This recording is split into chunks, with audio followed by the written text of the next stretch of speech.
You might be familiar with this picture. Thousands upon thousands of people, all wearing the same clothes and gathering somewhere in Saudi Arabia. This is the Hajj, the Muslim pilgrimage, and here are 7 things about it that you probably didn't know. You might have seen this, the big black cube. The Kaaba is a huge stone structure that sits at the heart of the Grand Mosque, Islam's most sacred place of worship. Pilgrims circle the Kaaba counterclockwise 7 times at both the beginning and the end of Hajj. It's a ritual called tawaf. Pilgrims also typically travel back and forth between 2 hills called Safa and Marwa for also 7 times. It's not entirely clear why it's 7 specifically, but 7 is a prominent number associated with the divine in many religions, including Christianity and Judaism. It might surprise you to know that the Hajj generally has very little to do with the Prophet Muhammad. It actually commemorates the life of another prophet, Ibrahim. Yes, Abraham, who is also a key figure in both Judaism and Christianity. He was the one who rebuilt the Kaaba with his son Ismail. And Hajj rituals mostly follow the struggle of Ibrahim, his wife and son in surrendering their wills to God. We've heard a lot of debates in the West about Muslims' face veil or niqab. Well, one place where it's definitely not allowed is on the Hajj. Women are expected to cover their hair with headscarves similar to mine, but the face veil and burqa are not permitted in Hajj.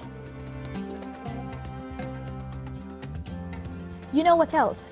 The pilgrimage industry is Saudi Arabia's second most important after oil and gas. The tourism sector contributes $22.6 billion to Saudi Arabia's economy, with Hajj providing nearly half of it. And the Hajj is really expensive.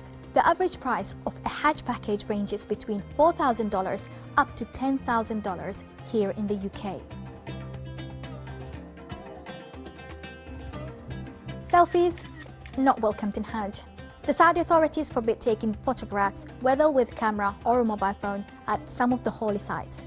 Any violation of official instruction could lead to confiscation of your device. The idea is to make pilgrims focus entirely on their spiritual journey. But this is not easy to enforce when you have millions of people all keen to have a memory from the once-in-a-lifetime journey. The Hajj takes 5 days, and towards the end of it comes Eid al-Adha, or the festival of sacrifice. Muslims worldwide celebrate by slaughtering an animal, usually a sheep. This is another part of the ritual that relates to Prophet Ibrahim.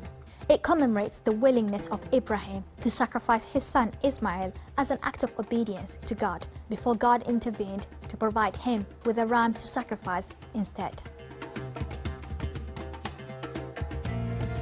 Finally, performing a Hajj is considered a great accomplishment for Muslims. In some cultures, people even add the title in front of their names to signify their accomplishments, so they are Haji.